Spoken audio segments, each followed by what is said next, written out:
You're listening to the Cultured Bumpkin, a literature podcast with Jake Phillips, where we present audiobook quality readings of the classics for your enjoyment.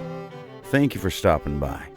And remember, just because you're a bumpkin doesn't mean you can't be cultured. Hello and welcome to the Cultured Bumpkin. I'm Jake Phillips.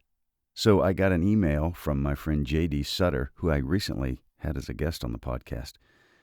And he said, hey, what do you think about doing this if you take requests? And he suggested the poem we're about to read from Emily Dickinson. And J.D. has great taste in poetry, and he's a fantastic narrator and voice actor himself. And I said, I would love to read that. That's a great suggestion. Side note, you are most welcome to send requests. Now, I need them to be in the public domain, just so I don't get in trouble with anybody.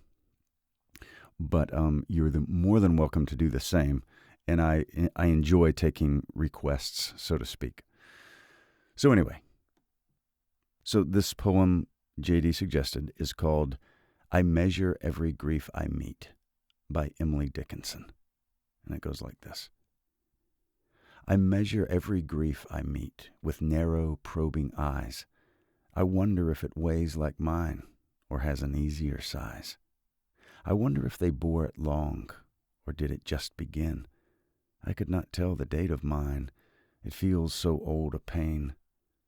I wonder if it hurts to live, and if they have to try, and whether, could they choose between, it would not be to die. I note that some, gone patient long, at length renew their smile, an imitation of a light that has so little oil. I wonder if when years have piled some thousands on the harm that hurt them early, such a lapse could give them any balm. Or would they go on aching still through centuries of nerve, enlightened to a larger pain in contrast with the love? The grieved are many, I am told. There is the various cause. Death is but one, and comes but once, and only nails the eyes. There's grief of want and grief of cold, a sort they call despair. There's banishment from native eyes in sight of native air. And though I may not guess the kind correctly, yet to me a piercing comfort it affords in passing Calvary. To note the fashions of the cross and how they're mostly worn, still fascinated to presume that some are like my own.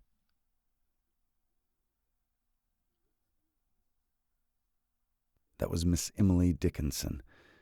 J.D., thank you for the suggestion.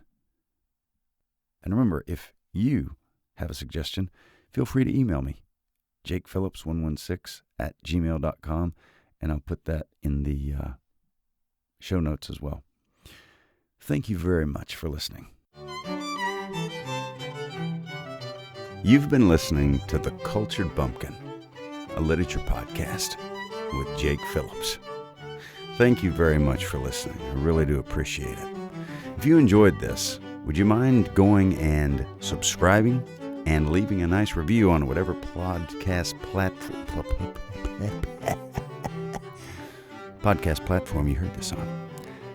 I would really appreciate it. Thank you very much for listening, and we'll see you next time.